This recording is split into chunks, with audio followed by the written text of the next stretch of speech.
evening to you and welcome to this evening's edition of Politics 101. Kind of the morning after, the evening after. We saw last night the government pushing through that amendment to the Natural Resource Fund law or act.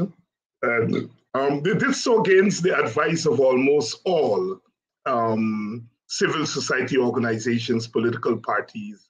Maybe the private sector commission was the only organization that advised them to go ahead.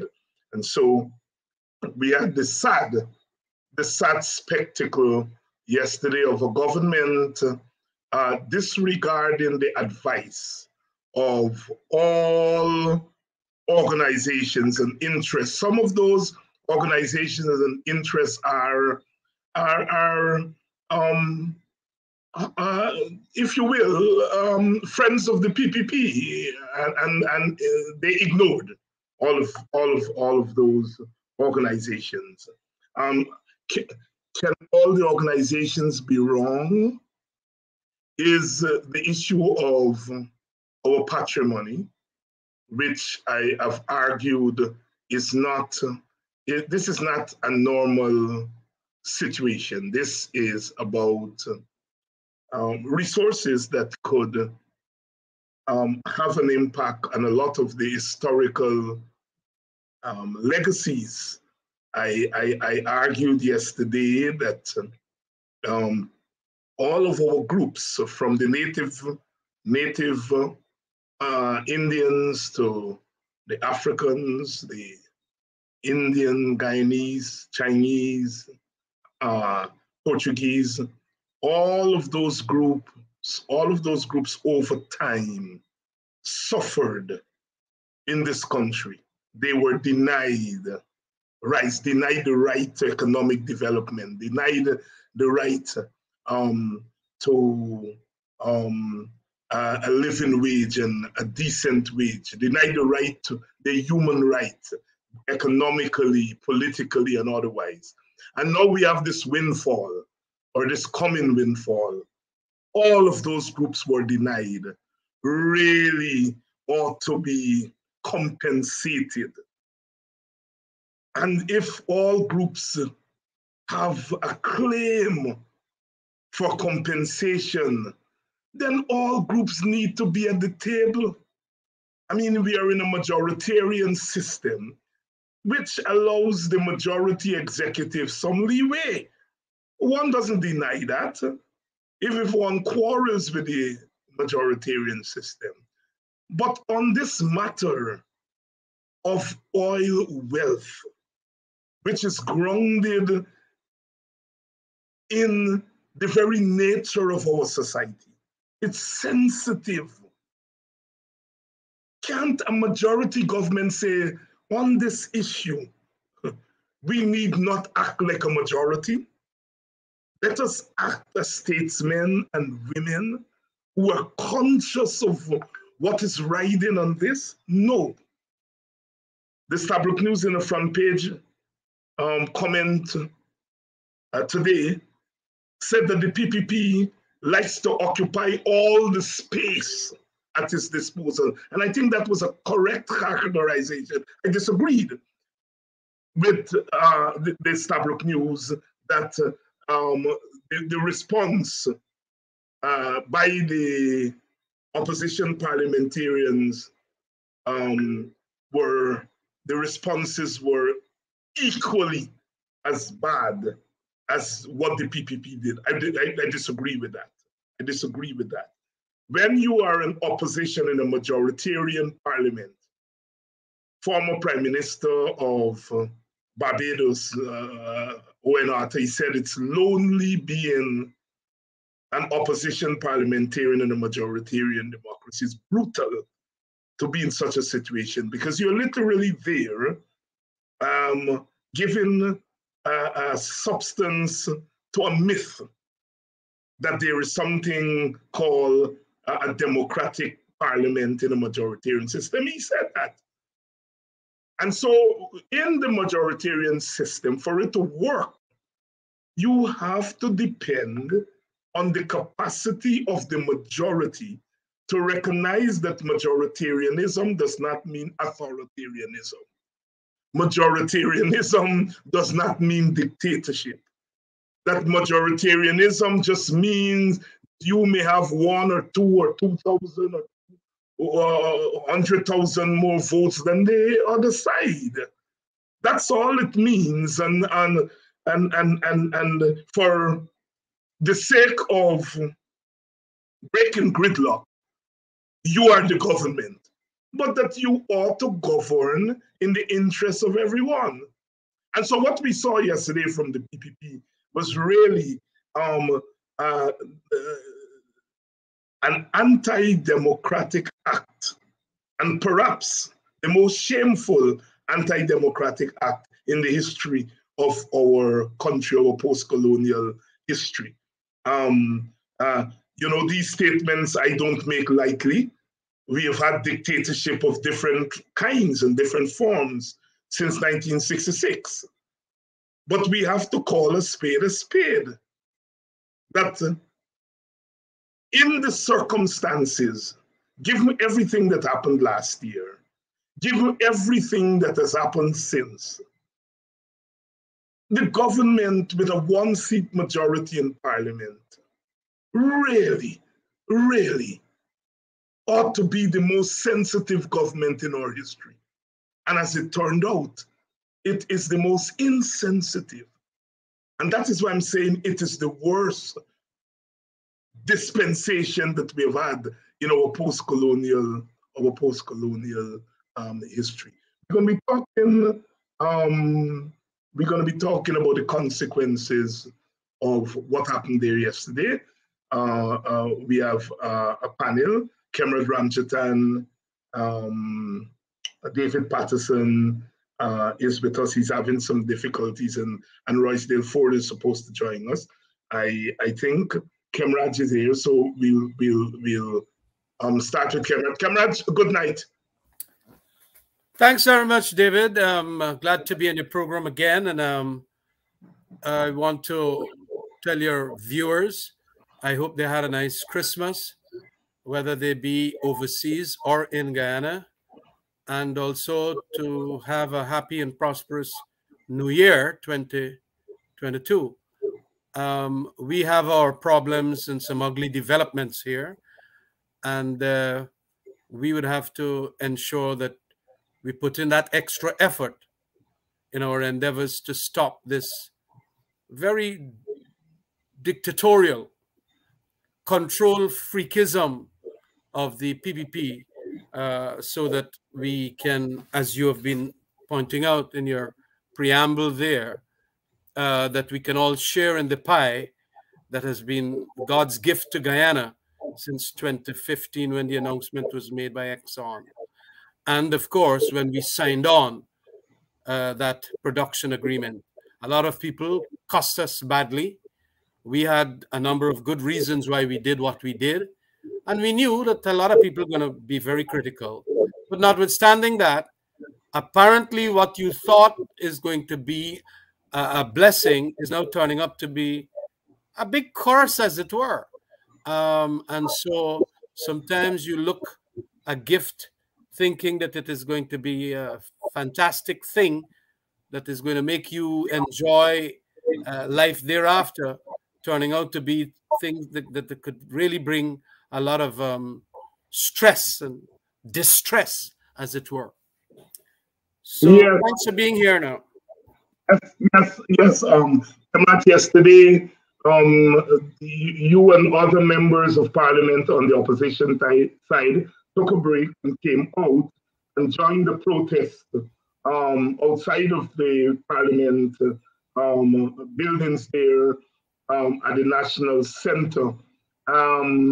And while you were out there, you and I were chatting, and we were speculating whether the PPP was going to go ahead with the passage of that bill against the wishes of almost all reputable organizations in the country.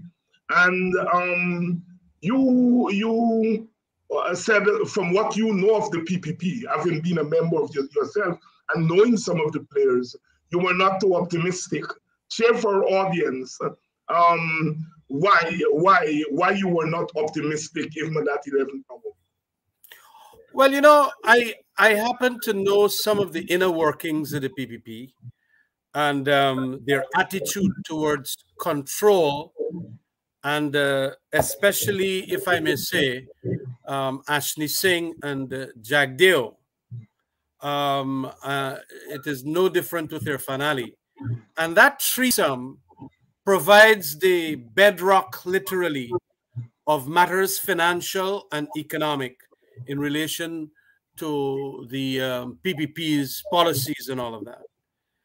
And the control freaks that they are, they would want to ensure that they control exclusively every space and, moreover, every aspect of the finances of this country. They will spend wildly, extravagantly. They don't know a thing called balanced budgeting. They are going to spend in accordance with all the overspending and the what you call the violations of macroeconomic principles.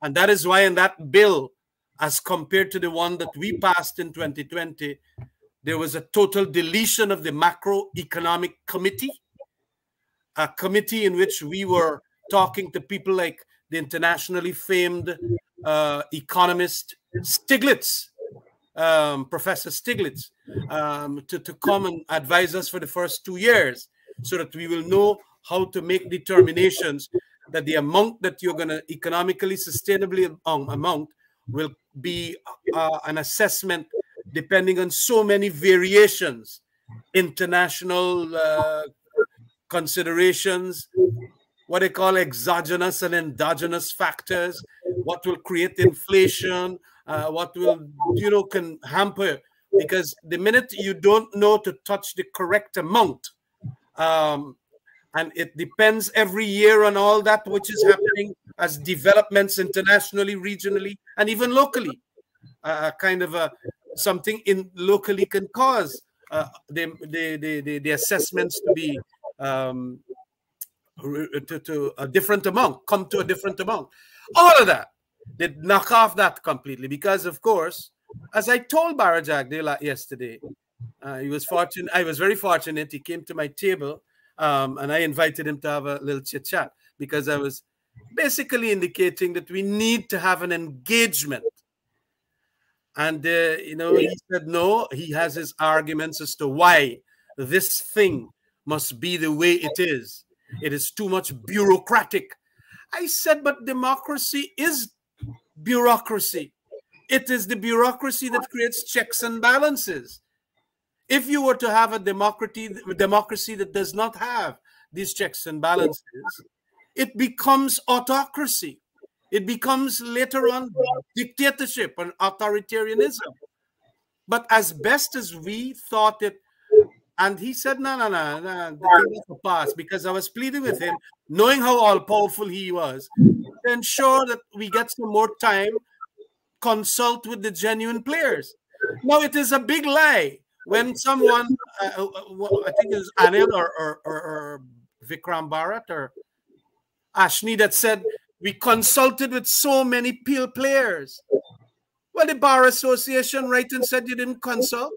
GCCI said we want more time for the bill to pass. 64 signatories, prominent citizens, they said that this thing shouldn't pass yesterday.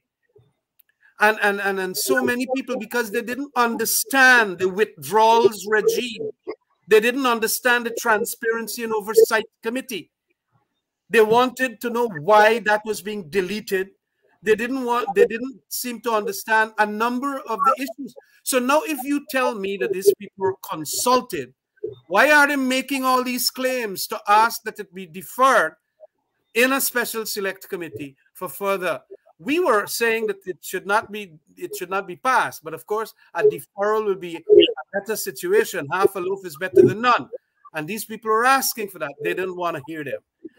And, you know, when you take the process, the timelines, they brought this bill to the opposition on the bloody 15th of December, man. Then the 16th of December, it was first read. And then 13 days after, 29th of December, they want to debate this very important bill that is so transformational in relation to how we spend our oil monies and how we oversight those spendings. They are saying that they consulted us. They didn't consult us. They absolutely never consulted us. They just dropped the bill on the 15th. I got it on the 15th. The 16th, it was read the first time, 1 day notice, and then 13 days after. So a lot of people, there was no public awareness of the thing. Absolutely no public awareness that is so vital when you're having an important bill like this. Unlike what happened with our bill that we made into an act, international players came into the scene.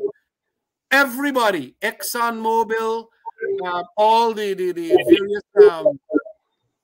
contractors that got these agreements, exploration agreements. We met with the so many organizations and so on. And we indicated to them that this is going to be a bill that is going to be what is the structure now for spending, the regime for spending, how much every year we can put into whatever the projects. Those projects must be scrutinized by the transparency, a 22-member team.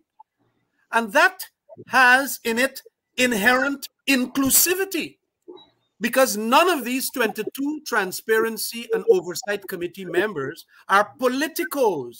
They're exclusively to be nominated by members, by the organizations. Like if it is a labor nominee, it will come from either FITUG and TUC, and if it is a business association, that nominee will come from there. And the government of the day will be bound to accept them.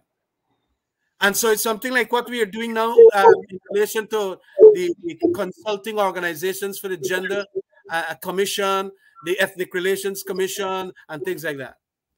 And we thought that that is the best, because even though at the end of the day, you might have some people who are supportive of, let's say, new AFC or PPP, the fact that you got 22 people, you have enough there who could say, well, this is a wrong thing. Don't do that. And there can be a lot more independence. It is always greater a democracy when you expand that ring of people who got to make the decisions. But the first thing for autocrats is to diminish that and then bring it down to 9, and Minister of Finance got or the president got the power to select them. And, you know, that is so crazy. You don't even have to go and ask the organizations who can put up their best persons. They will appoint. And that is crazy. And then you delete the entirety of a macroeconomic committee, which will decide what is your economically sustainable sum that you can put in to the budget for developmental projects and so on.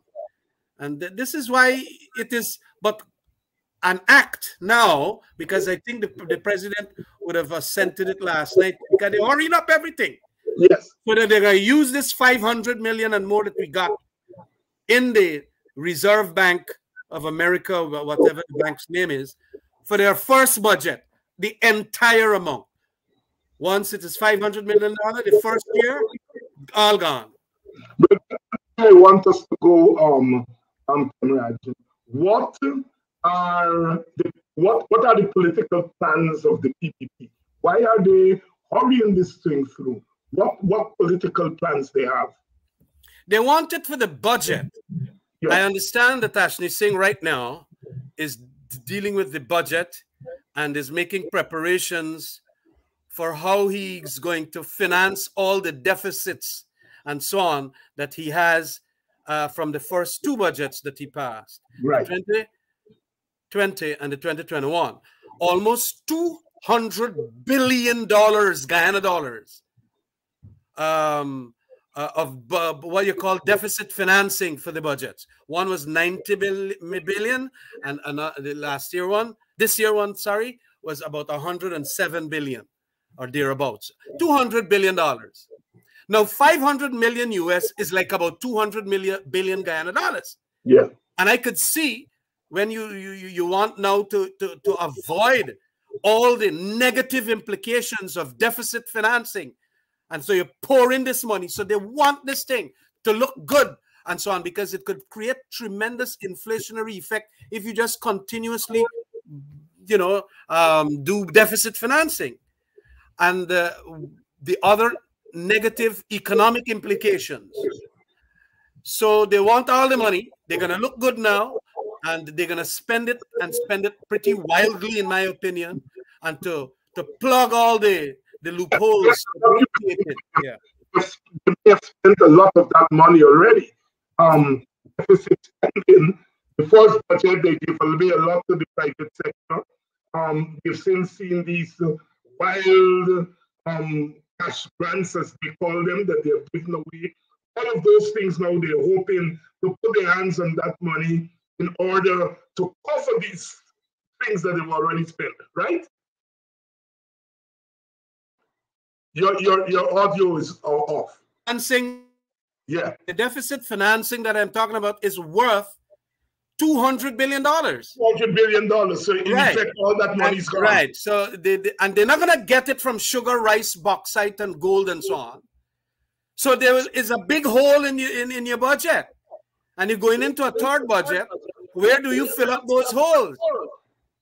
$500 million is 200 billion Guyana dollars. So you then go on and you do it that way. In effect, they wanted to clear all the checks and balances, to put their hands on that money, to finance the PPPs, manifesto promises. Precisely. And that is not how you run an economy. When you win an elections, you have to ensure that the economy is proper. Chetty Jagan used to teach us that. Clive Thomas used to teach us that. And to a certain extent, when he first got into government, that was also what Jagdeo used to tell us. All of that has now gone to the dogs, as it were, because they feel that the Exxon now going to make 340,000 barrels of oil by the end of 2022. We got lots more money to spend, and we must spend it now. And don't start. Now, when you start spending oil money like that, you have a resource curse syndrome that applies to you, because you're now going to take away the work ethic from farmers. They're not going to want to plant because we're going to get money. Every quarterly, we're going to get $250,000 from sugar workers who may just want to just abandon, whatever work they want to do. Stifle initiative. I understand we have David on the phone. He's not been able to come on because by video there seem to be some issues. David Patterson, are you there? David Patterson, are you there? Mr. Operator, you said David is on the phone. Yeah, he's here. Go ahead. Yes. Yes, David, your thoughts on the implications of the passage of that amendment to the Natural Resource Fund? Well, David, I think it's a sad day for the country. And I think this is universally felt, universally, the entire country was up against it. Other than the PPP's friends and families, I saw that very impartial organization, the Private Sector Commission, coming out in support, and then of course some of the those associations that sprung out that Money Ram is in charge of. But look, the big issue is, as Khemraj is saying, checks and balances. There's no checks and balances. I heard Irfan saying, and I've heard the people parroting that the Auditor General will be able to scrutinize where the money is spent. But that, I can tell everyone, that's hogwash. Right now, I'm a member of the Public Accounts Committee. The Auditor General's report comes to the Public Accounts Committee, then we go through it. Here is the challenge that we face now, David. One, the capacity of the Auditor General. The impartiality of the other general being questioned. We forget all of that. Right now, the general we're looking at in 2017 and 2018. We meet once a week. We just finished about 2 weeks ago, 2016. So therefore, the monies spending next year in 2022 will not reach the Public Accounts Committee until something like 2026, which means, of course, that another election will be there.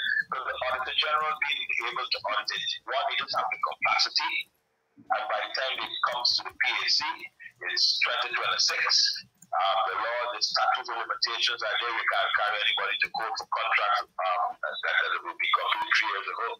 So we are really just looking, they really have free rein to get all this money into their hands. And you know what David and Khemraj, they will make many type of contracts, white elephants, like the Marriott, the Burmese Bridge, Skeldon, no oversight, they're going with the Wales project. This money goes straight into the Wales project. They're building bridges without feasibility study, without environmental study. And there's nothing to stop them. That one seat majority, because now to get it, they can pass it. And they'll say that now they've done it legally. So we are in a really, really bad place at the moment. And they're just going to spend.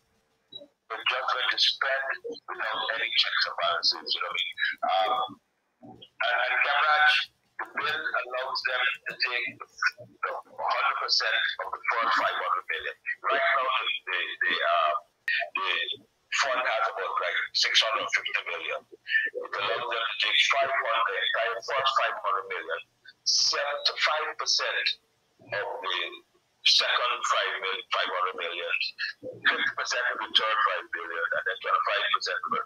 So in theory, out of this very first tranche that they can have, they can have about $575 million to take out immediately with the passage of this bill this morning. And you know that if you need to be between $575 million US, you know what will go on. You know the fact that you know the projects that they will come and say it's transformation. They've never ever built a transformation project in this country. Never built a successful project. But all they'll be going and doing it out to their friends and families. While I have you on, the local content law, the local content bill that became law yesterday, we don't know whether the president has assented to it. But you were the point man for the opposition and that, and you offered 14 amendments. I understand that they accepted 10 of those amendments and they rejected 4 of them. What were the 4 amendments that they rejected, and how would that impact negatively on this so-called local content law?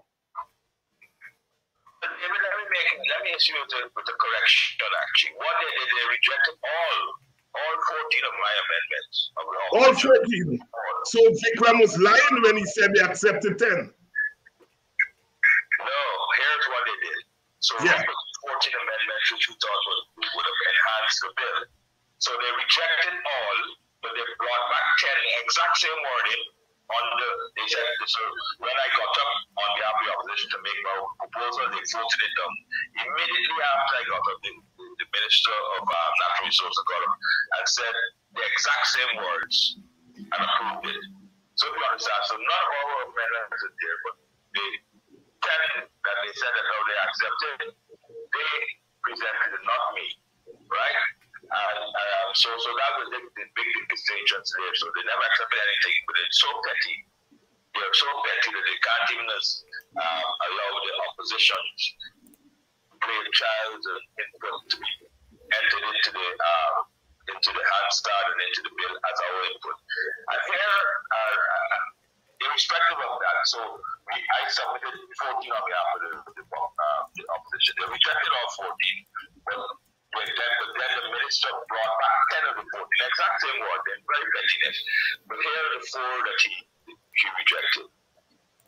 One of them is that the composition of the committee, of the local content advisory committee, should come from Parliament.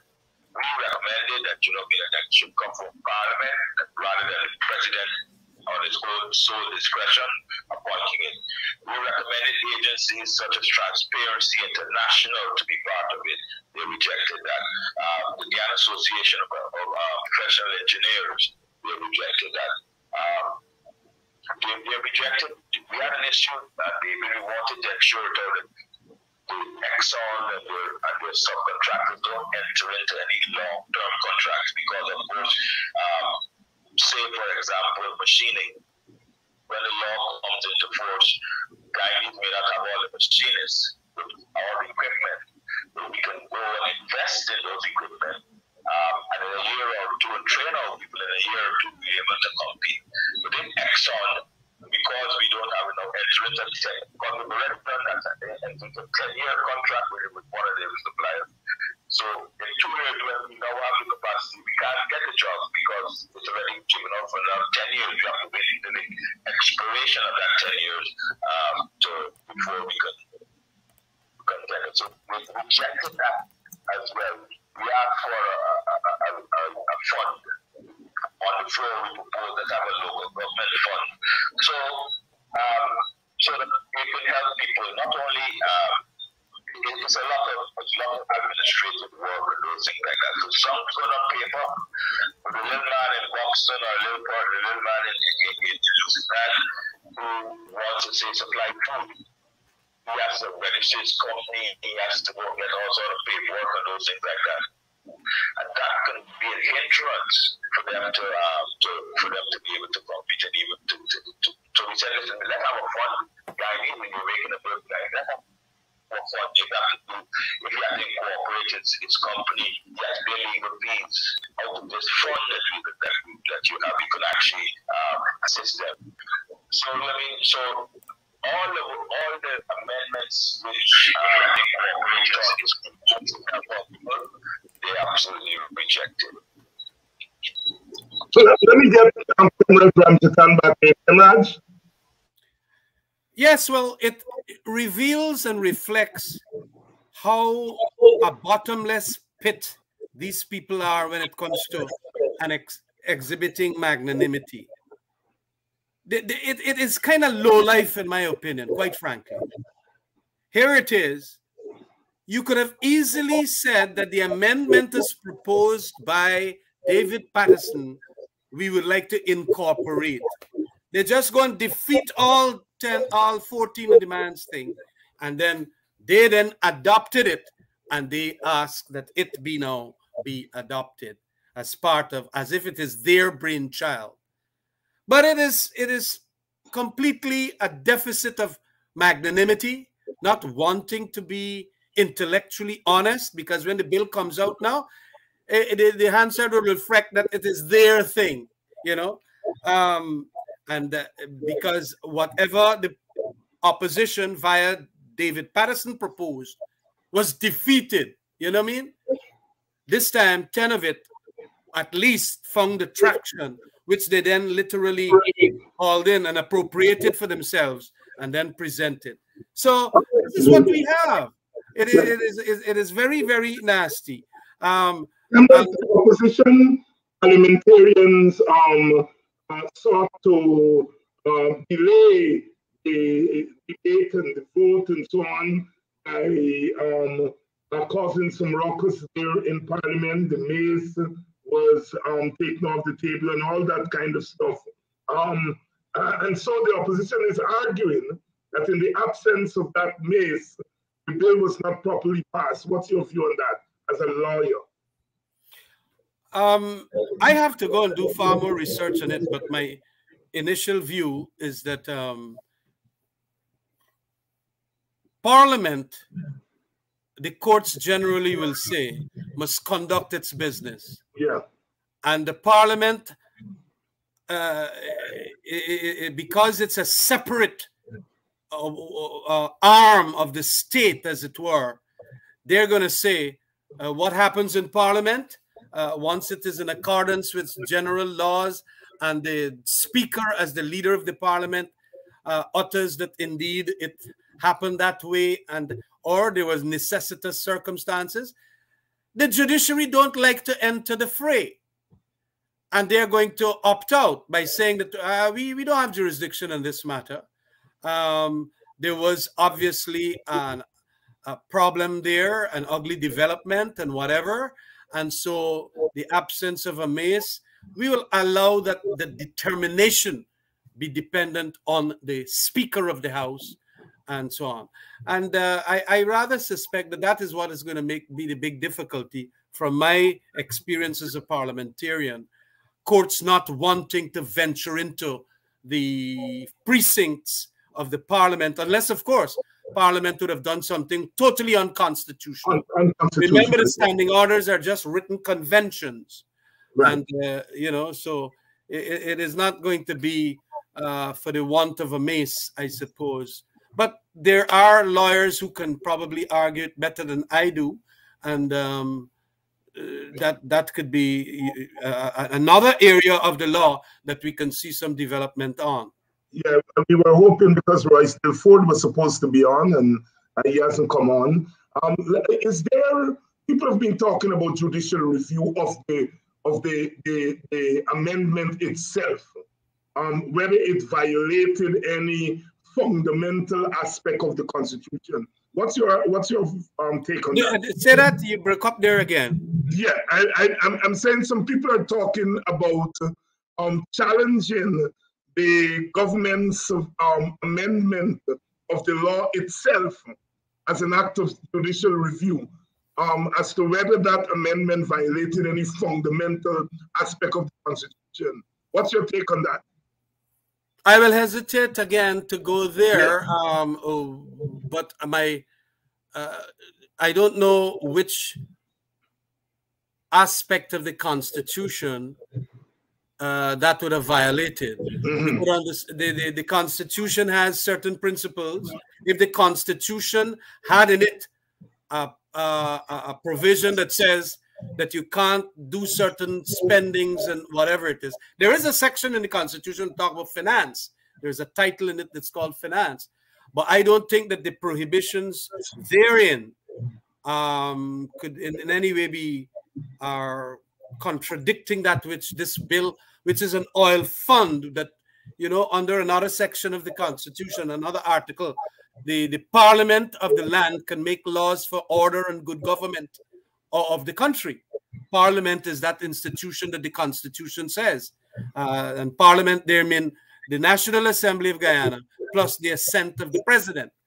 And just like how we passed the bill in 2020 and it became law and nobody could have carried us to court, I want to feel that this is the same thing here, because there was no prohibition stated that we contradicted in the Constitution. Let me ask you for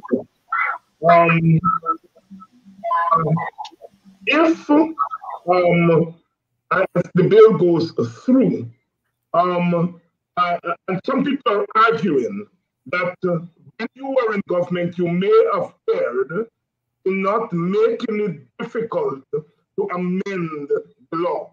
That is, you may have been better advised to make it difficult by asking for a 2/3 vote or a 3/5 vote in order to change it, rather than leaving it as a majority, requiring a majority to change the law. How do you respond to that? There's a constitutional principle that we can't fetter the discretion of a future government by that way, unless the Constitution would have given us the power. And the Constitution says that we can make laws for the good order and good government of the country by a simple majority.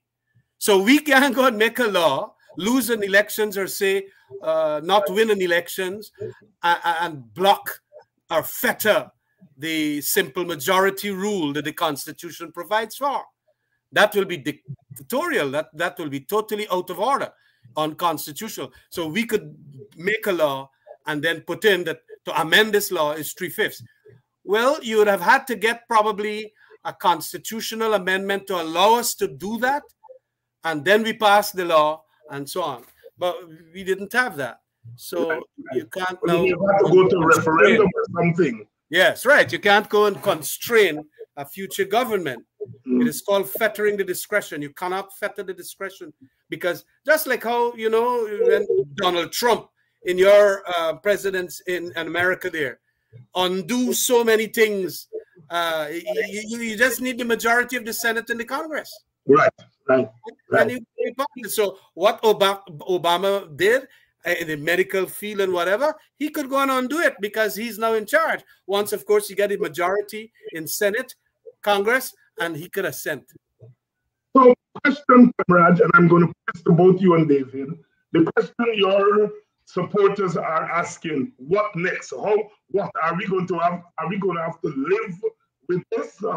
What can the opposition do to cause some kind of rethink of this law that has already been this bill that has already been assented to by the president, so it's no law? What now?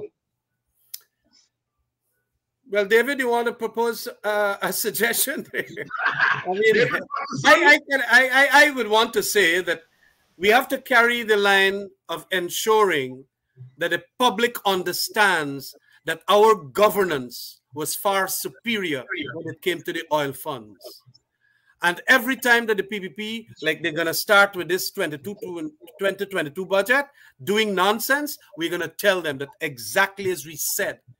They don't like, scrutiny by civilian authorities, by civilians. No, they want to spend the money as they like. And with hope that the electorate, and that is what the politics of it all, that is why you have elections every 4 or 5 years, so that if you do nonsense here like they've done, the electorate is going to change. If they can't change, well, you utilize the institutional agencies that can then scrutinize the PPP as to how they're spending the money by whatever institution now that are the residual institutions. And hopefully at an elections that will be held at the appropriate time, the people will say, well, no, they can't spend our oil money like that. We're done with them. And then they put in back the other party in government. Patterson, what do you tell your supporters who ask what happens now? Well, David, in regards to the question of what next now, I think that as opposition, not only the opposition and the people of Guyana, we have to internationalize this thing. We have to make persons and countries aware of what's going on. We have to tell them that the PPP has a one-seat majority. And they speak, literally speak just to 50% of the population, 50.1 or whatever it is. And with that one-seat majority, even though they're saying now that the law is passed, we will be holding people that come and assist them in raiding our monies and treasuries accountable. Because with that sort of slender majority, everyone knows that on the next election, there will be a change in government, and people will be accountable. They can't hide behind these laws, because if something is wrong, you know it's wrong. If you say you award a contract to somebody and everyone is saying that is a bad contract, when the government is changed, they will be liable as well. You know, so we have to investors, or we have to let the investors know what's going on in the country. So therefore, when Jagir wants to build a palace, and you take the money, even though you say you go through the correct procurement cycle and those things like that, the country is saying, you can't, this is our money, this is our oil, the oil is for all Guyanese. We have an issue, not because of this one-seat majority, we have an issue. This is something we have to warn and tell people that the world knows what's going on. So when the Arab Prince turns up in this plane to sell Sputnik drugs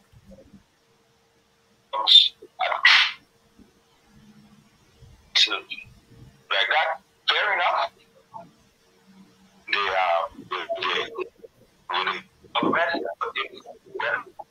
return to audit, and it's often modular overclocks and those like that.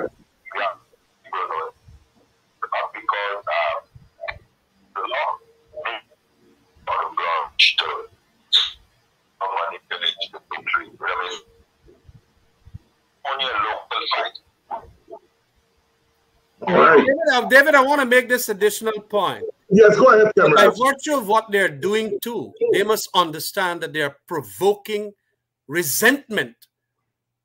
And that kind of resentment can cause, as happened there yesterday.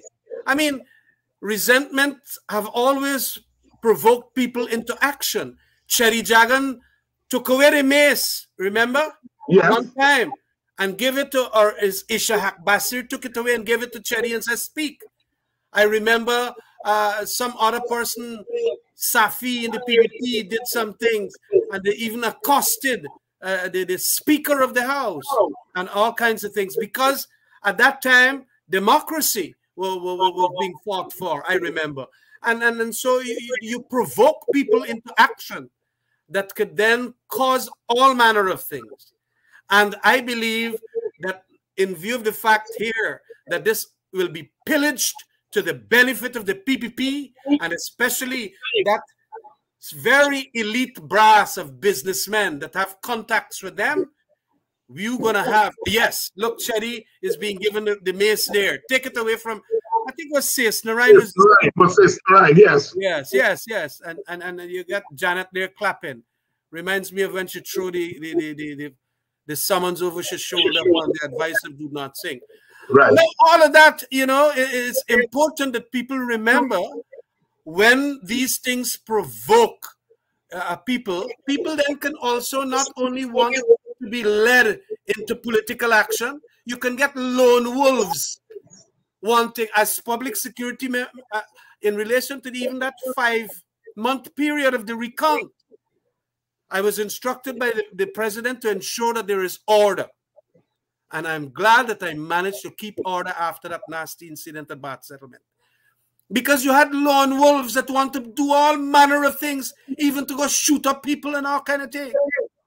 And this resentment here, and especially as I see it, when the PPP is trying to humiliate, especially the opposition, inclusive of black people and East Indian and Amerindians, all they want to humiliate now, who are not their supporters.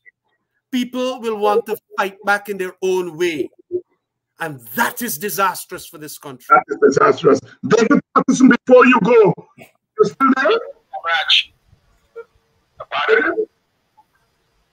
Sorry. No, I just wanted to make a follow-up with you. Yes, go ahead.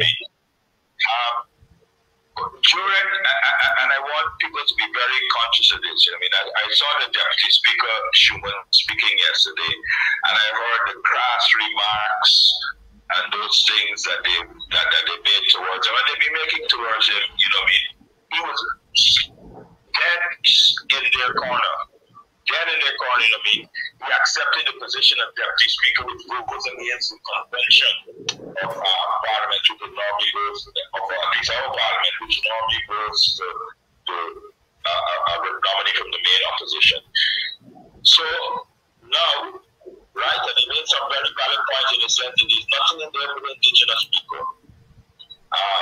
But what it is, all their allies, once you don't agree with them, they cast you aside.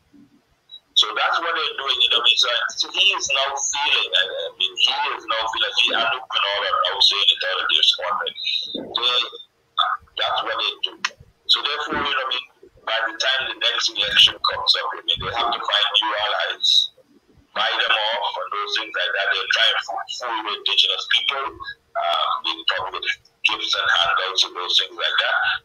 However, I think united, because I think that all the others of the opposition, they're now coming to see what we've been saying. You know, I mean, the grass always looks green on the other side, but when you're in the middle of it, you realize who you're dealing with. They're on principle. As we said already, they have no principle. They don't want to govern in a manner. I mean, they talk about one Guyana, but the one Guyana struggle is we struggle.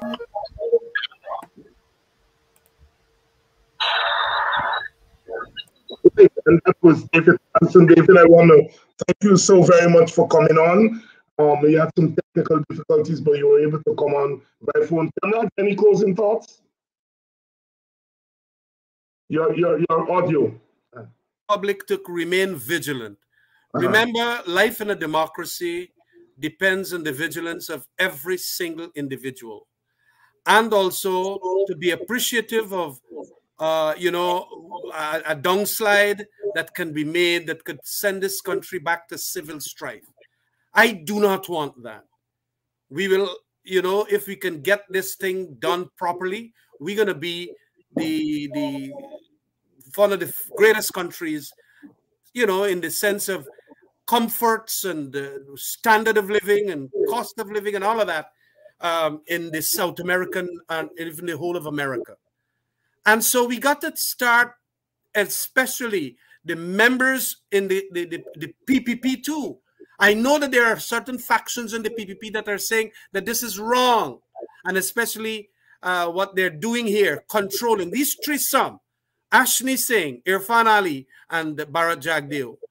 And the people are telling them, well, give the people a chance to let them come and be consulted, and let's see, because some of them too don't understand the nature of the macroeconomics that are involved here. Some of them don't understand the transparency and the broadening of the governance principles by a transparency and oversight committee and so on.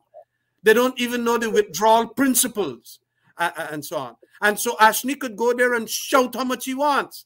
The trouble is that you do not do that. For a long period of time, I have been saying that the Norwegian example, the Norwegian model is far superior to the Kazakhstan model. And this is what they have done.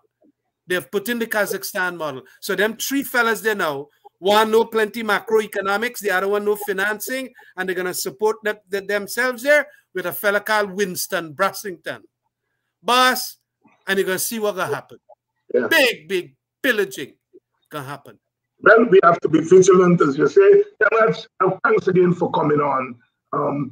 We shall continue to cover this issue, and I'll be calling on you as days go by. We hope it's just days and not years. Thank you very much, and Happy New Year to you and to David Patterson. Thank you.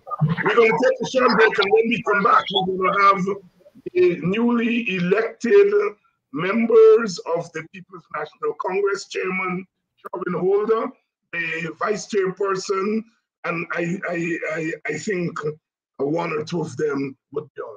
Take a short break. And when we come back, we'll talk to those new executive members of the PNC. Please help keep Politics 101 on social media and broadcast television. If you are in North America, please donate via Cash App or PayPal. If you are in Guyana and the Caribbean and don't have access to Cash App and PayPal, email your pledge to dhines6106@aol.com and we will direct you how to get your donation to us. Thank you in advance for your donation.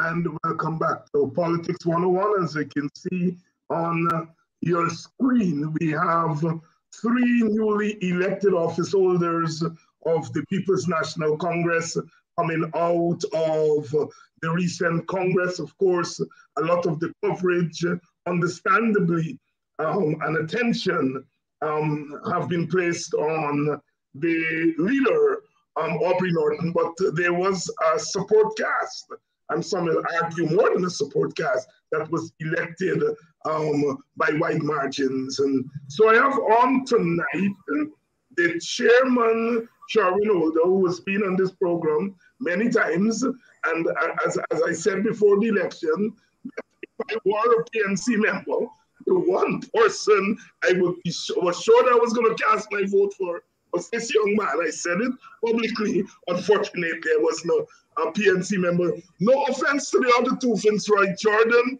who tied for second chairperson with Christopher Jones, and of course, Elizabeth William Niles, who was the first elected as the first vice chairperson.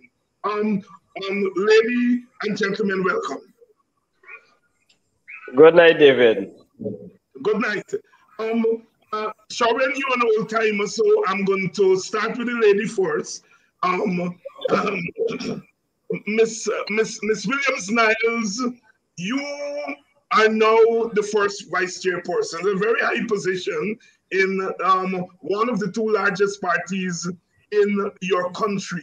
If someone 3 years ago, 2 years ago, said to you that you would have been the vice chairperson, first vice chairperson of the PNC after going to 2022, what would you have said to them? Good evening, all. First and foremost, Comrade Hines, I must say that I am especially pleased to be invited to your show. This is my inaugural appearance on your show, and I must say, that I'm pleased. And in answering the question, I would have told the person that they're mad. I really didn't don't let me take my time. I'm a bit nervous because I think this is my third appearance when it comes to these live shows and so forth. But if somebody had said to me 3 years ago, 2 years ago, you would have been one of the second or third highest person in the party, in this country, I would have said you're a mad person, because I'm a person who really, Dr. Hines, don't like the forefront. As much as I'm bold, brave, and bad, I really don't like the forefront. I do the work so that everybody else will get elected. But I prefer to be in the background, be on the ground, and so forth. But I must say, before we go any further, thank you to all the comrades throughout the length and breadth of Guyana who took the time to vote it for me. It was an election of all elections. It was unprecedented, never held. I can't remember hearing it in the entire Caribbean, in the region. But it was the first of its kind, and it was one of the most democratic and a process that I've enjoyed, going around, knowing, talking to our supporters, and they understand my love, my passion, my drive, my everything for this country. And all that I would say to them is that I want to tell them thank you. Thank you for investing your time in me, and that I promise that I will not fail you. So for the question at hand, I would have told the person no. But now that I'm here, I have to step up to the plate and be the bold person that I am. Right, and I'll come back to you. Let me go to Sharon, because I think he has signaled that he has another engagement. You know, he's chairman now, your life was changed. Sharon, you were quite positive that you were going to win this thing. I remember that. You have now won. But is there some element of, wow, I actually did it? I didn't get you clearly, Dr. Hines. If you could repeat the last statement. I said that you were very confident that you were going to become chairman of the PNC. You were very confident the last time you were on this program. But now that you are chairman, you went through the process, you got the most votes. Are you like saying, wow, I actually did this? I don't think so. I understood the mood of the electorate. I understood the mood of our supporters and our party members. And I understood that they wanted someone on the ground. They wanted a team that will represent them. They felt that they were not being represented in the way that they should have been in the last year. And so they wanted something different. So I think, generally speaking, they wanted a ground team, a force that could be connected with them and represent them. And that is what they voted for. I'm humbled. I'm very humbled to be the chairman of this party, and more so to be the youngest chair in the history of our party. I think this is historic. I'm so pleased I'm so pleased that the electorate, what you would say, embrace youth, embrace youth. Oh, the PNC needs it. The PNC needs it, Dr. Hines, and I'm so thankful.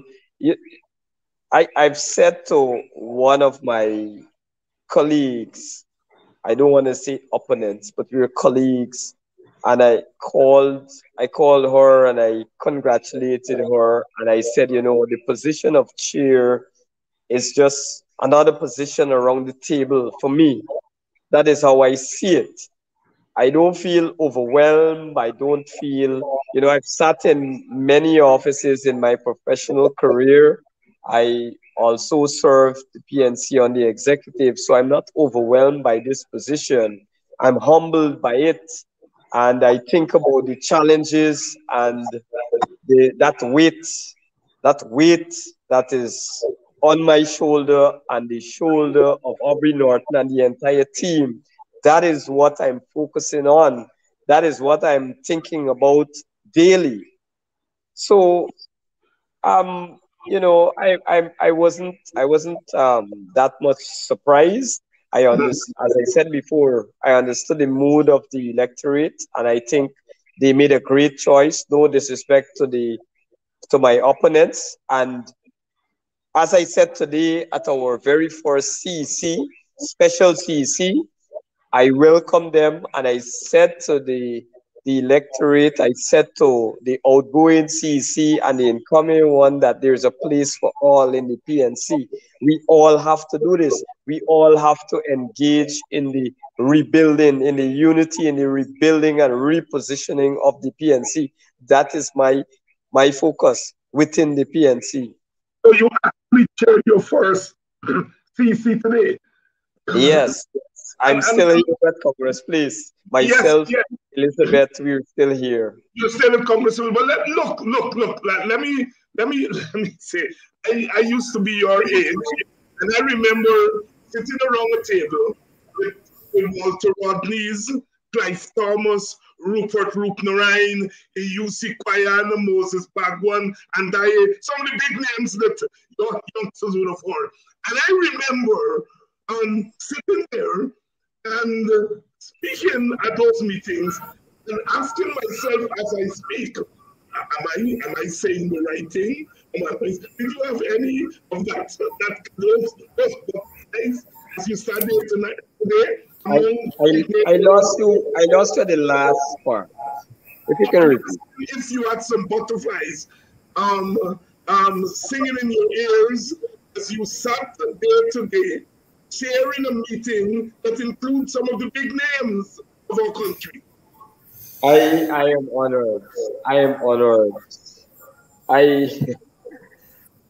I'm truly honored, Dr. Hines, to be the youngest chairman of the PNC and the first from region number 2. But in the quiet moments, during the proceedings, I spoke with Hamilton Green, Comrade Hamilton Green. Yes. I spoke with Oscar Clark, Comrade Oscar Clark, and they reassured me. They offered advice, and that was just, that just warmed my heart. I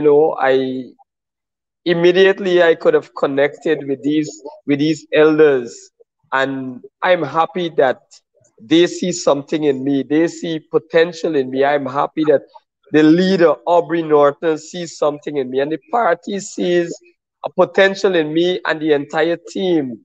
And they have that trust and confidence that we can be a force to reckon with. We can rebuild this party. We can move this party to places where we know it should be. And, that is my greatest joy.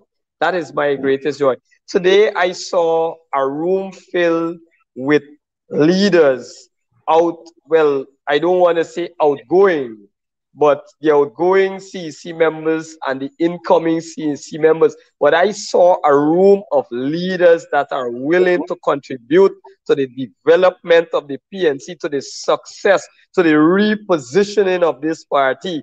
I heard only sentiments of cooperation, team building, unity, and that warmed my heart. While I had the butterflies, I was proud to be in that room with these distinguished persons, the elders for the party who endorsed me and endorsed the new team and said good things about the outgoing team and about unity and about unifying this party. And you know, I truly feel that the PNC is on the move. I feel that we can contribute in a way that will position this coalition. I do believe in coalition politics. I do believe that it is the way to go for Guyana. And I think that a strong PNC will mean a strong coalition. And I think that we are well on the way to repositioning ourselves to win the next elections, Dr. Hines. Win the next election. Troy, continuing, I know you've been waiting quite patiently. You a baby face among the babies. Tell me, I'm going to put the same question I put to Elizabeth. 2 years ago, somebody came to you and said, look, I would be elected as the third or fourth most powerful person in the People's National Congress. Would you have told them, yeah, you're right?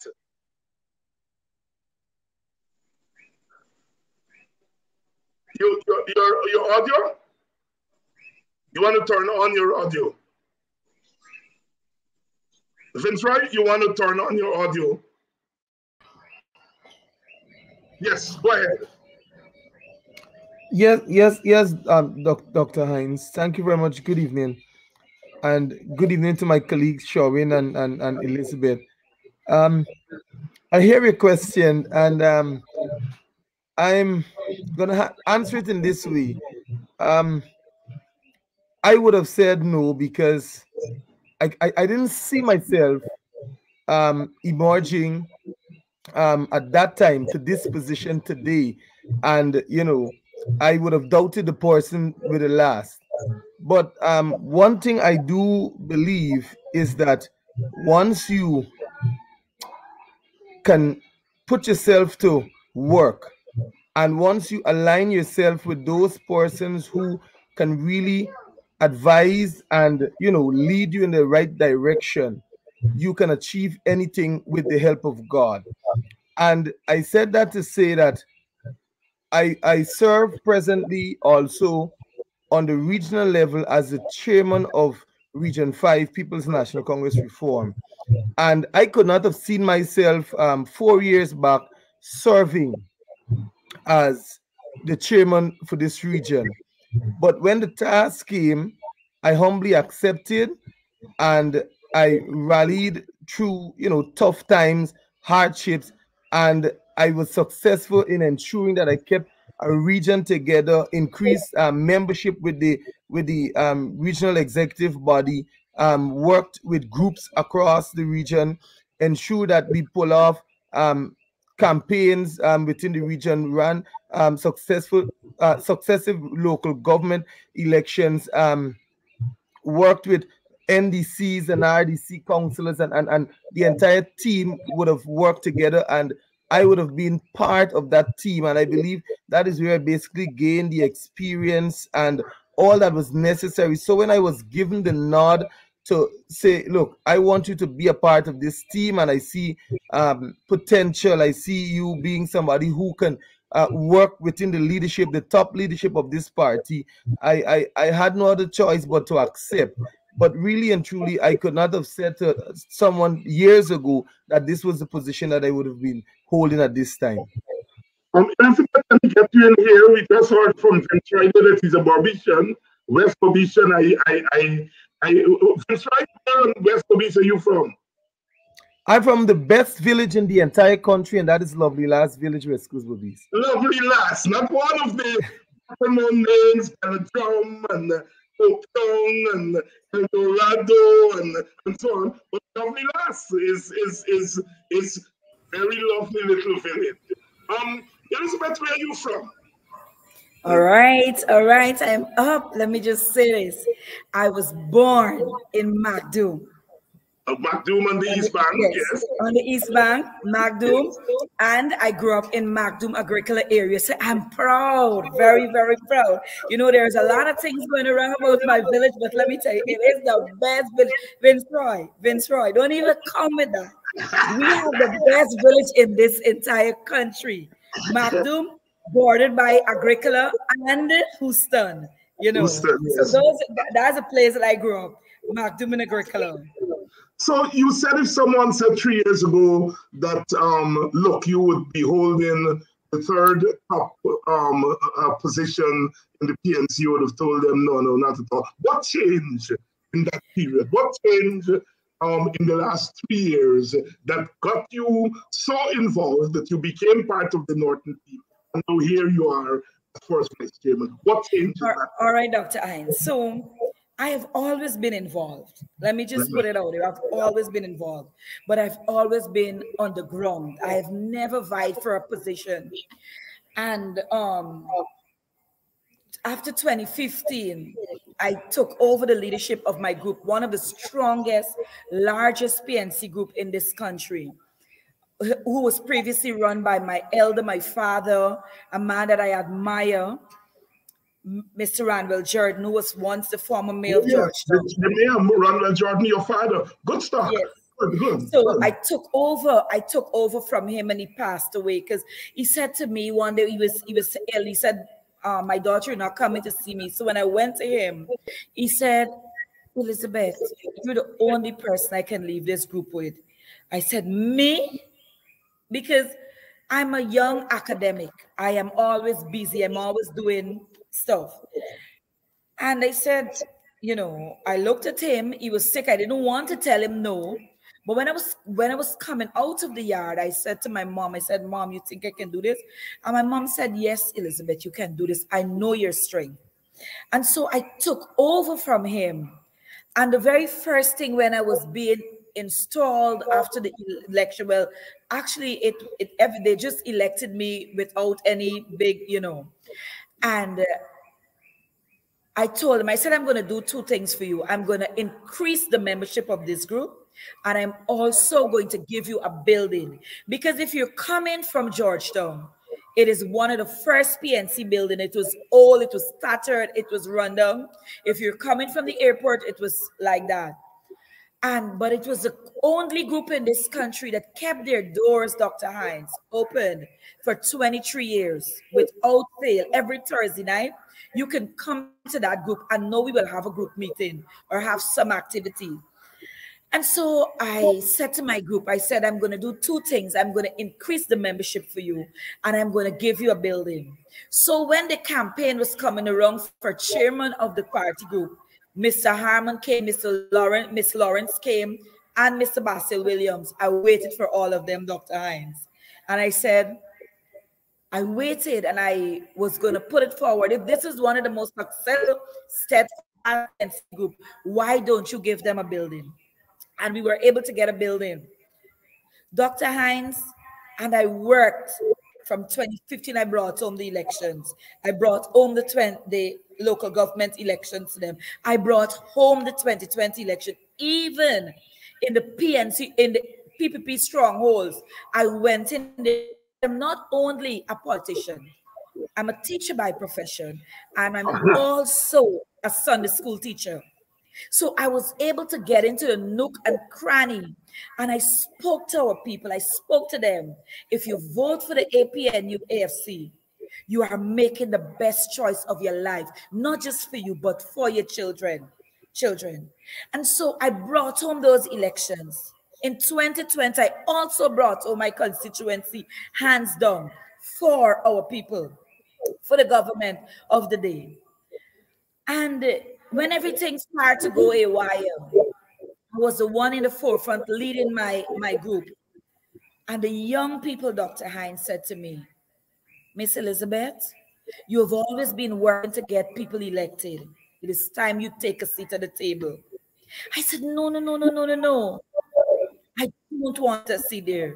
And let me tell you this, Dr. Hines, the young people pushed me. And they said, you're going there because if you don't go there, you cannot represent our interests. People do not see people from the Magna Grecia area. All they want is for us to bring home the votes for them, work for them, but they do not see us. And so we want you to be there because we know you're vocal. We know you're a woman who stands for something. We know you will tell people as it is and you'll fight for us. And so I did that, Dr. Hines, and I acceded to the request of my people. And here I am today. It's quite a graphic explanation there. Working from the ground, from the group, coming through, delivering. So you brought to the team that experience that we don't often see from activists who work behind the scenes. So you just didn't appear on the scene in 2021. You had been there working. There are a couple of questions on here about whether Christopher Jones was invited. Yes, he was. If you look at the flyer, you would see Chris was invited. I don't know why he didn't show up, but I just want to say there's no discrimination here. If Mr. the operator can put the flyer up, you will see that we invited Christopher Jones. Sharon, let me get back to you because you chaired your. Here we go. Here we go. No discrimination on 101. Sharon, you chaired your first meeting today. Let's talk now. As chairperson, you have to do your job of chairing the CEC meeting. But outside of that, you are a party worker. You're expected to do work. Tell us what, going forward in the coming months, what would be your two pet areas that you, as an executive member, intend to pay attention to? And I put that same question to Vince Roy and then Elizabeth. Your audio.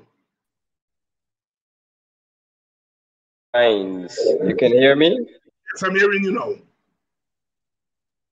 My immediate focus, well, our immediate focus is unity in the party. That's first and foremost. But I want to get more specific as to what are some of the tasks that I will be engaging. I'm a ground person.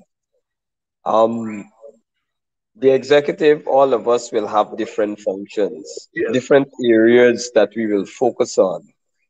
Me being a youth, obviously, I would be focusing heavily on youth. I'd be focusing heavily on the YSM.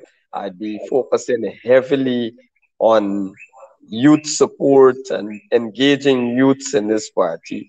That is one of the main focus, along with the vice chair Vince Roy Jordan also. We will be focusing heavily on youth. We will embrace the technology. You know, youths and technology go together. And so we will look at the areas that we need to improve in terms of technology, where it's applicable, and how we can use that in terms of communicating with our membership. So immediately we're going to focus on those things. PR is something that we're going to be looking at also very carefully. Young people have some talent with PR and technology, so it's a mix there with youth, PR, and the use of technology. We're going to be focusing heavily on that in those areas. You mentioned the YSM, or the GYSM as it's now called. Yes. I assume you're meaning there about what, rebuilding the YSM? And if that is so, how do you intend going about doing that? Yes, we're going to focus heavily on the GYSM to rebuild it, to reform it, to get it, becoming a vibrant arm of the party. It is crucial that we have a very active youth arm. A party without youths, without an active youth UTAR must be a dying party. So that must be an area of priority. Now, there are a number of persons that possess the skill and experience. They would have been members of the YSM, leaders of the YSM, and so I intend to engage them. I intend to engage them. I intend to put a committee together that will specifically look at the GYSM, those that have the experience and the skills. We will look at it, we will discuss, and we will come up with the policies, we'll come up with what we think are the best solutions, the best approaches to dealing with the YSM. So I'm confident, without a shadow of a doubt, that we can do it, we can get it done. And so in the coming months, few months, very early in this new PNC administration, the membership can look forward to a more vibrant YSM, to certain strategies being employed to put the YSM back on the map, back into the leadership of the PNC, back into engaging in the policy making of the party. That is crucial to our party going forward. Thank you. Troy, Sharon said that you will be working with him and trying to rebuild the YSM. Apart from that, is there anything else that you are going to be focusing on? Well, thank you very much for the question, Dr. Hines. One of the things that I want to mention here that is my passion is the membership growth. And having the experience working in the regions and managing groups within the region, I can tell you one of the things we did over the years here in Region 5 is to ensure that our groups grow from what the position they were 3-4 years ago to numbers, some doubled and some tripled in some instances. But what is important is that I would be focusing within my region, particularly as a pilot, and then to move out into other regions, working with the leader and those others, other principal officers within the leadership and the wider CEC to ensure that the membership of our party increases, tremendously across all regions and within all groups. And so that is one of my main focus. And once that is targeted and can be achieved, I think also that my task in working with the youths, as Sharon would have mentioned, would be very easy, because I can tell you I think it was year 2019, with the now chairman of the GYSM, we started a project in Region 5 where we ensured that all the party groups within this region had an active GYSM group. And so that is my take or how I will do it. I'm working now at the top leadership level. I would want to have every group within the body of the People's National Congress mirror the same thing that we did in Region 5 to ensure that all the groups have an active GYSM group. And so once there's an active GYSM group, it therefore means that we have increased membership both in the seniors and in the youth section. And so that will definitely strengthen the party.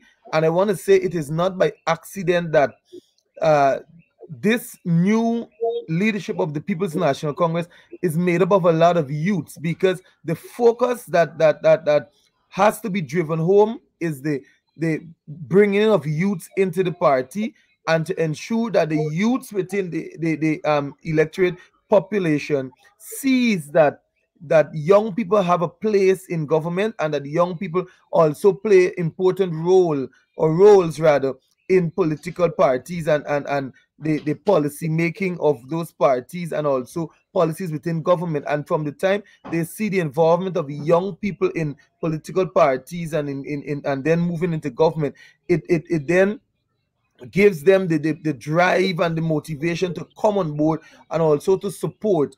And I want to say that young people brings young people, because when you have young people, the others gravitate. And with the advent of technology and all that Sharon would have mentioned, I find that we here in Region 5, we pull off for the last general and regional elections, one of the largest youth groups that was around during the 2020 elections campaign, and we named it Youth Go, where we had over 500 active youths working across this region from Mahaika all the way to Ithaca.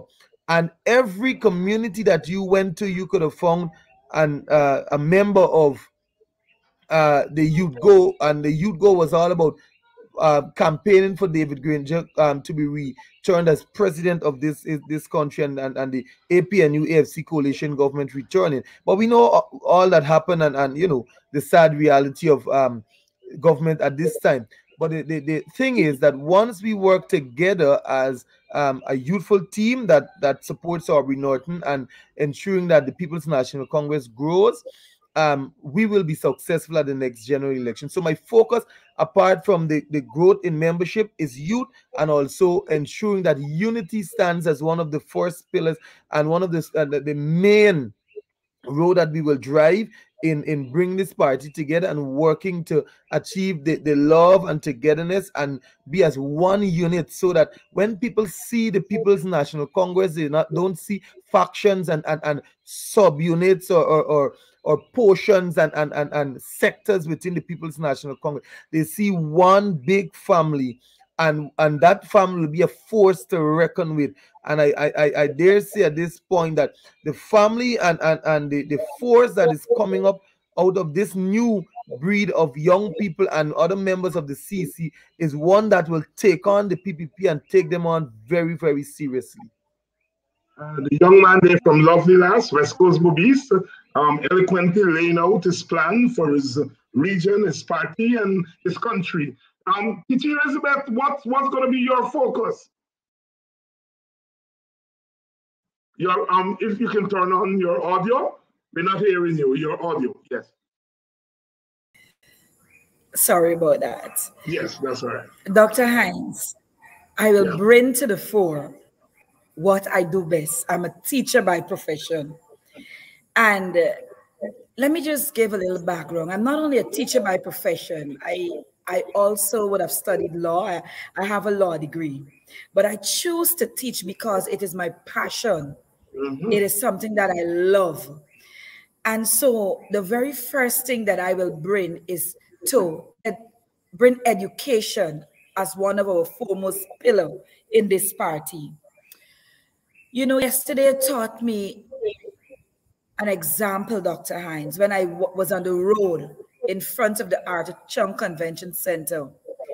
And I listened to some young men, and I realized that our country is in a bad state. I knew it was in a bad state, but to what extent I didn't know until yesterday. And so if I wasn't convinced before that I'm in the right place at the right time, position to doing the right thing, I am firmly convinced. And so it is my passion to bring education to ensure that every child, every person, every citizen be educated. And so I will make education a drive in this country. The second thing I want to do, I love women in terms of, let me rephrase that. Let me just rephrase that. I love people. Women and children are my passion. Yes. And so one of the things that I would be doing is focusing on the building of social equity and equality, ensuring that women's voices are raised and they are addressed, their issues are addressed. I don't want a man speaking about our menstrual cycle for us, or sitting in parliament and debating about it, because a man cannot understand the real needs of a woman. A man really they can probably empathize if they have wives, mothers, sisters, or whatever, but they can't understand. And I want to bring the social issues. Many people talk about, let me tell you something, Dr. Hines. Many people talk about, oh, we're going to address domestic violence. Domestic violence have to be addressed frontally on the ground, right? Going into homes, understanding the social dynamics of how you're living, how the people are living, how they're operating. And that's the only way you can bring solutions. And there are times we focus on one aspect, the women and the children, but we don't focus on the male. So with education and the social impact, I would like to change our country. You understand me? Let me tell you something, Dr. Hines. As a teacher, I'm not just a teacher. Teachers are not being paid enough for what they do, but I'm a social worker. There are many times I have so many issues. I can tell you this with the Nisa Gopal, is the new Nisa Gopal story. The first time I met Nisa Gopal, Dr. Hines, I'm going back a bit. It was when she was in second form. I was a teacher at Queen's College then. I wasn't a senior teacher, but I was the teacher that was... Yes, I'm seeing the comment. Yes, I was a teacher there and they put me as a level supervisor. And the father came and Nisa Gopal had taken the book. And being a Muslim man, that was a taboo for them. And so I had to bring to fore my wisdom as a young teacher. And I said to him, Mr. Gopal, this is how we're going to do it. I don't know if Nisa Gopal stole this book, or I don't know if the other child stole the book. But what I do know is that the book was taken and I can't verify whose it was. And so we will take this particular book and put it into the English department, and every other child will be able to read from that book. So both parents now will have to buy that book back for their child if they want the child to use that book. Dr. Hines, that solution endeared me to that Muslim man who went to Mecca. I became a friend of that family. I was the first person that was called when both Nisa Gopal was killed and her father died, right? In a situation like these, I could sit here all night and talk to you about looking into home situations, understanding the dynamics and changing it from a holistic point of view, not doing piecemeal things like many would like to do. I want to make a difference. Given the resources, given the opportunity, this is what I will do for my party. And I'm not just saying for the PNC, Dr. Hines, I'm saying for the country at large, because I see myself in the bigger things. I believe that the APNU, AFC will regain government. And we, Dr. Hines, including the WPA, yes, Dr. Hines, will become the force that will change this country. Yes, Dr. Hines, I am saying to you, I want to make a difference. So my two main focus will be education and social dynamics changing. I will go down from the root of it. I will not just give a piecemeal like I saw the other day. They want to address poverty and a man giving people $5,000. That man was teaching. That man was not teaching the community how to fish. He was supplying a need for the day.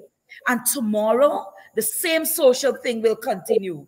So I am saying that I will teach and I will change. And I've been doing that because I have a program by the name of Elegant Little Me, where every single Saturday, Dr. Hines, I teach young ladies how to become graceful, how to speak, how to walk, how to talk, how to deal with their issues in their homes. And this is a program that I've run from 2008 to present. Thank you very much. People. Yes, I believe in people. I believe in changing the life of people. I don't believe in giving them little piecemeal. I don't believe in giving people a little handout. Our country have oil now, Dr. Hines.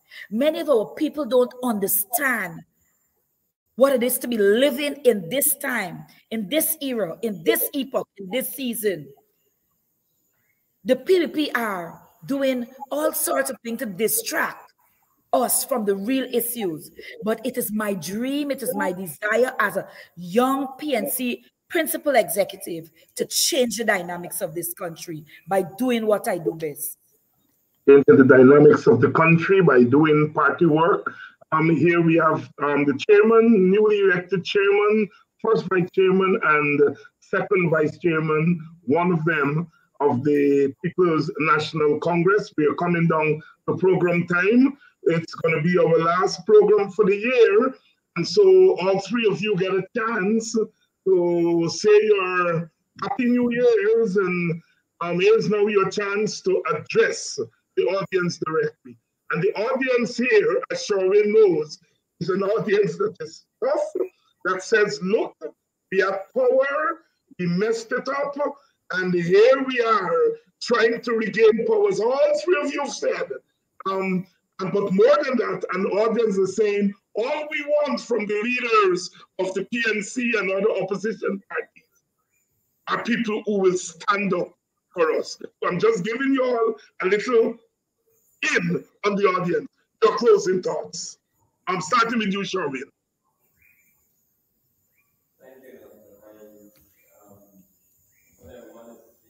We're hardly hearing you.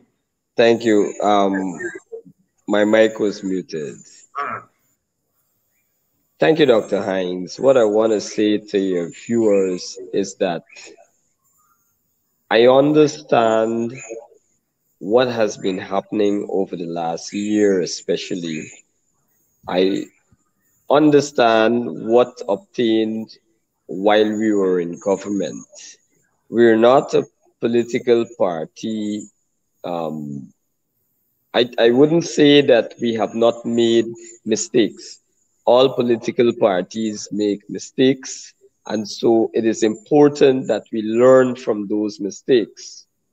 The PNCR, who is the major coalition partner, the major partner in the coalition, the major party in the coalition, has now made a bold step. The members have determined that the PNCR move in a particular direction.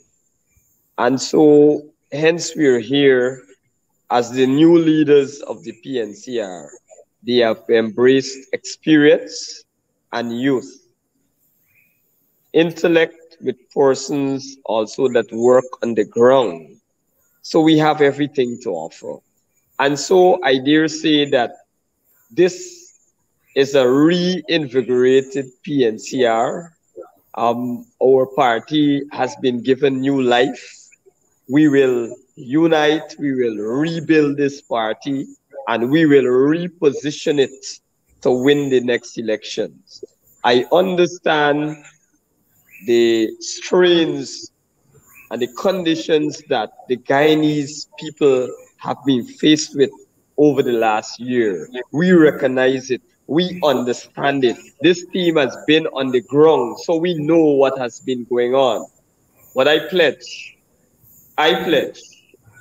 that as a party, we will represent the people. I believe that is what the people want at this time. People that will represent them, people that will fight for them. We understand what is it that has been undertaken in the last year.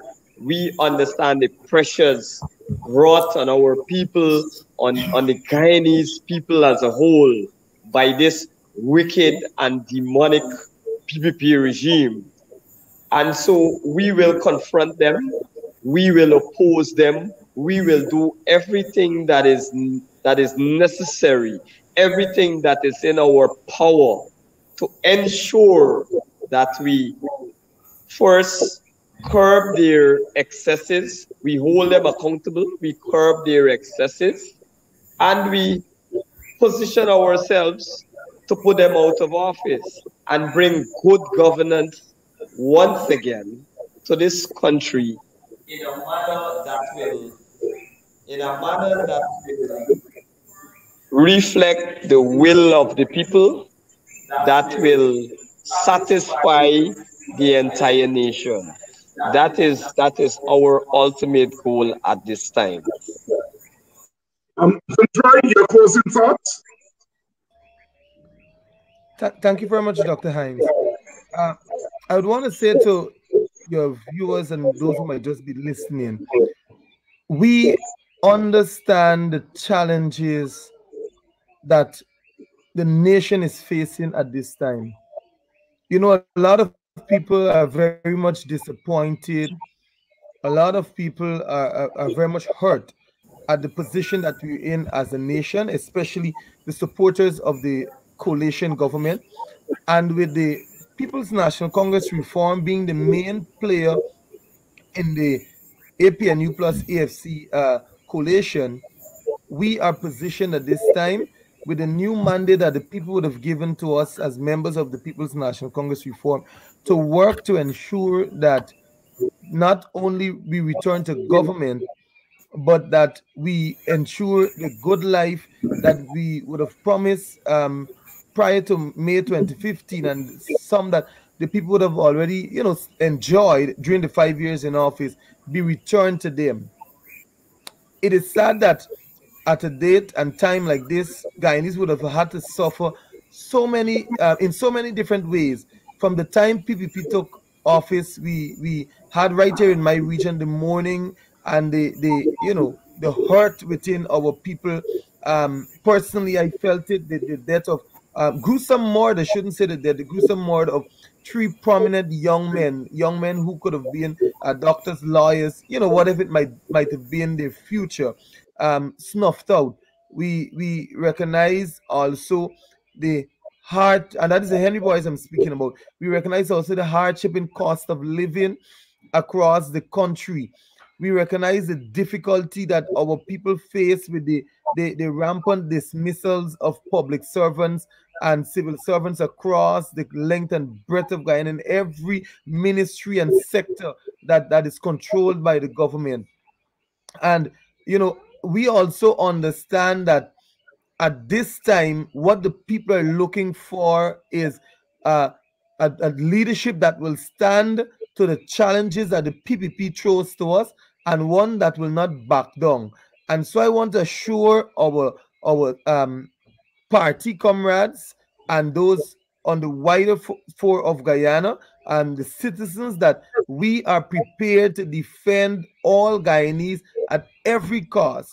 And we are prepared to stand with Guyanese to ensure that the PPP does not inflict any more wounds and hurts upon the people of our nation.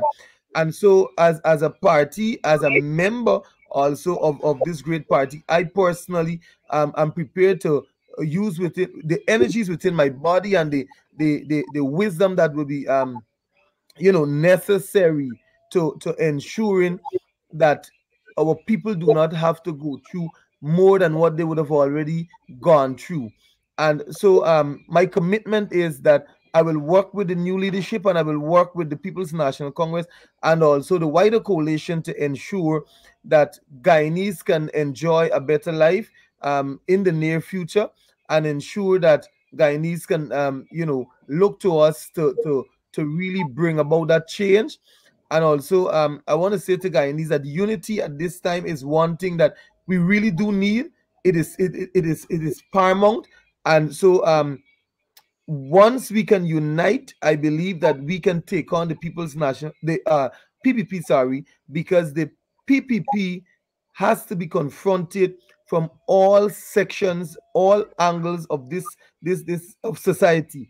And so I would say to them, it is not just for the political parties to play a role at this time, but it is for you as citizenry, the citizenry, to join with us to ensure that we stand up against this illegal, this installed regime.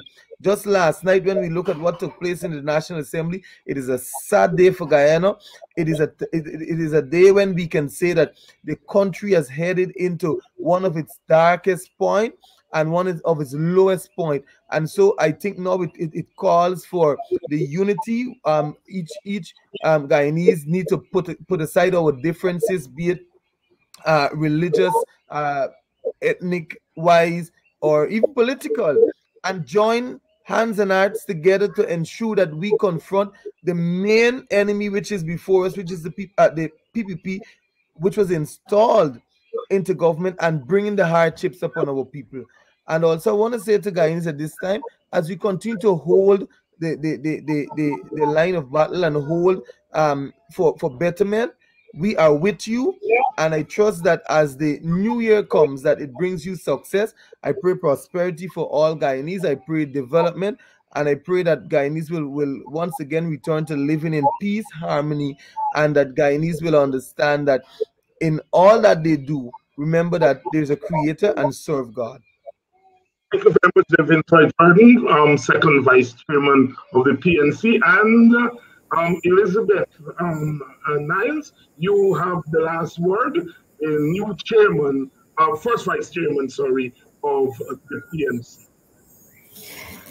Once again, I want to say thanks to the people who confidently elected me. Thank you, thank you, thank you. I want to leave this with our viewers, the world at large. And it would be remiss of me, or it would be stupid of me to think that we're not being viewed by the enemy. They're viewing this program. Yes. And they are listening very keenly. But I want the world to know that I'm a Guyanese. I love my country. I love my people. And that is why I choose to stand here today.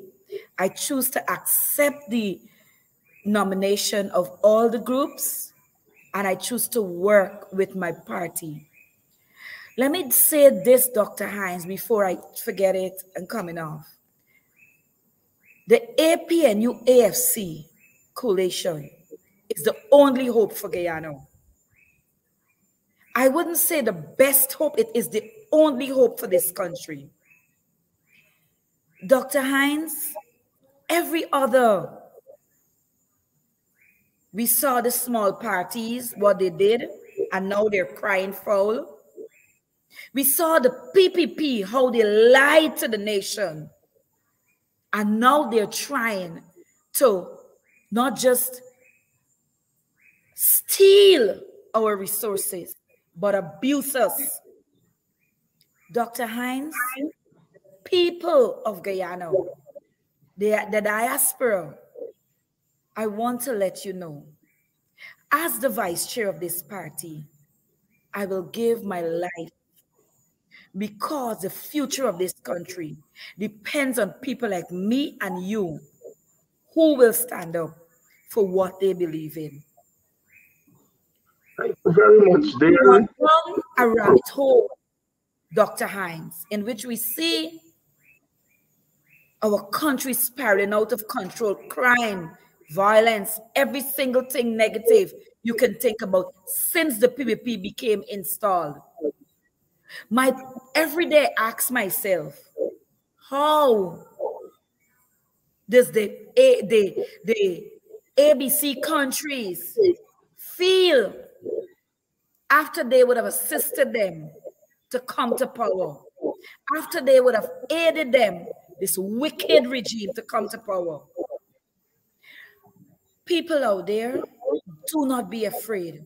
If you do not stand up now, many people are intimidated by the threats of being fired, of the threats of this, of the threats of that. And they're saying, if they don't, the PPP will do this. But let me tell you something. If we allow the PPP to remain in government, your children, you and your generations will become slaves in this country. There is nothing for you. Dr. Hines, let me appeal to the public. This was the first time after the coalition took office in 2015, 7%. And with that 7%, Hines, what you could have done with it, the tax it. We have gotten so much of money, but the people have not benefited from it.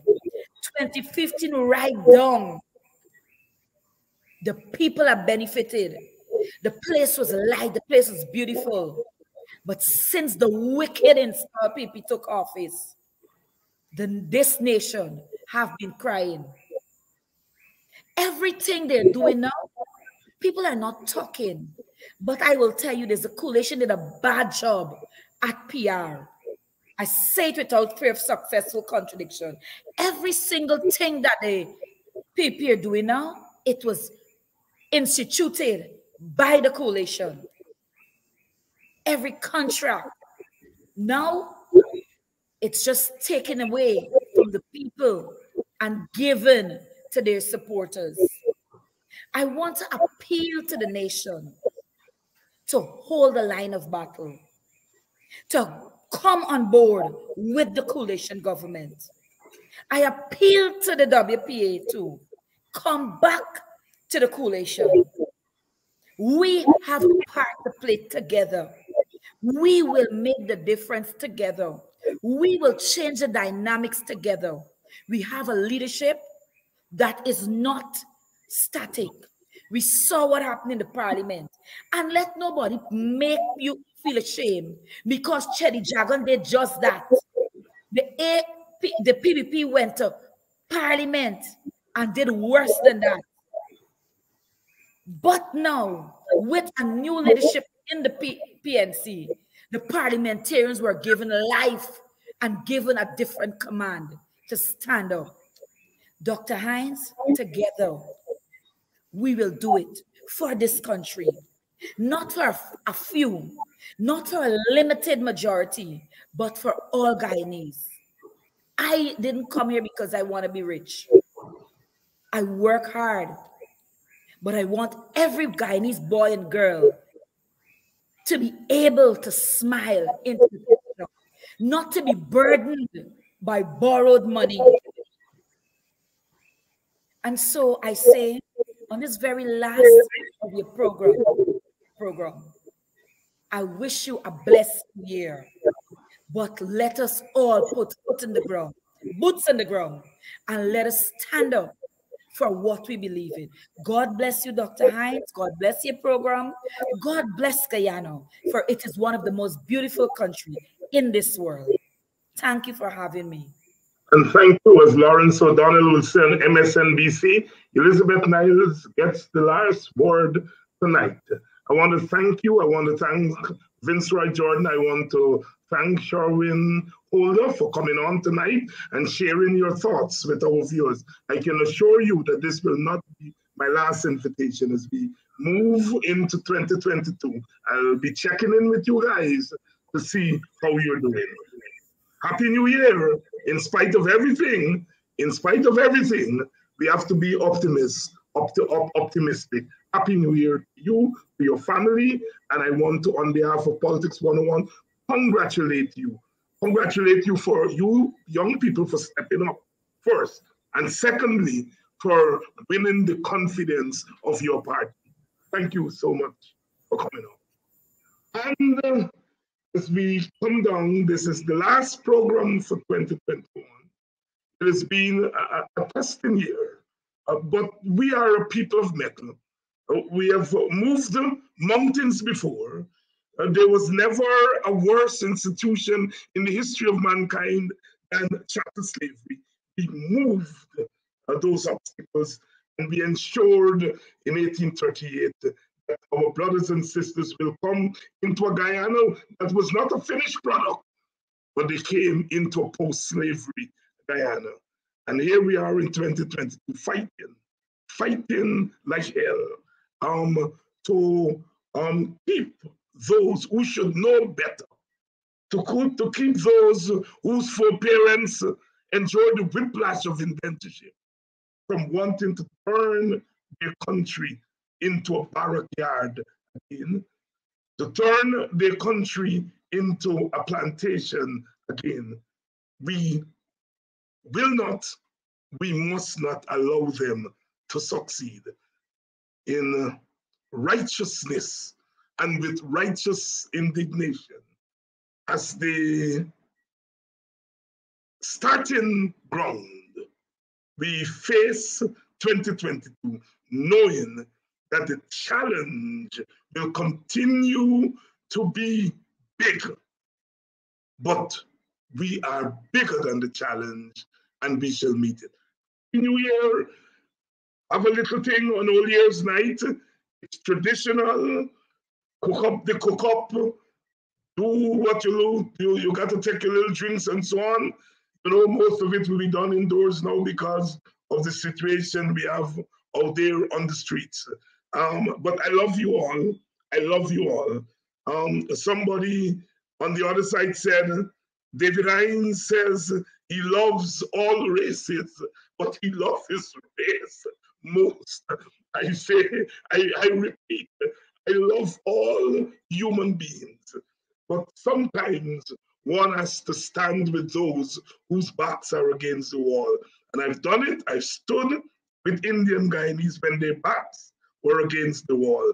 And today, if African Guyanese are the ones whose backs are most against the wall, I have no hesitation in saying, I stand with you. So, Happy New Year. And for those of you who are night riders, I'll be on with Mark Benchop in another hour or so. So if I don't see you then, Happy New Year and see you next week. Please help keep Politics 101 on social media and broadcast television. If you are in North America, please donate via Cash App or PayPal. If you are in Guyana and the Caribbean and don't have access to Cash App and PayPal, email your pledge to dhines6106@aol.com and we will direct you how to get your donation to us. Thank you in advance for your donation.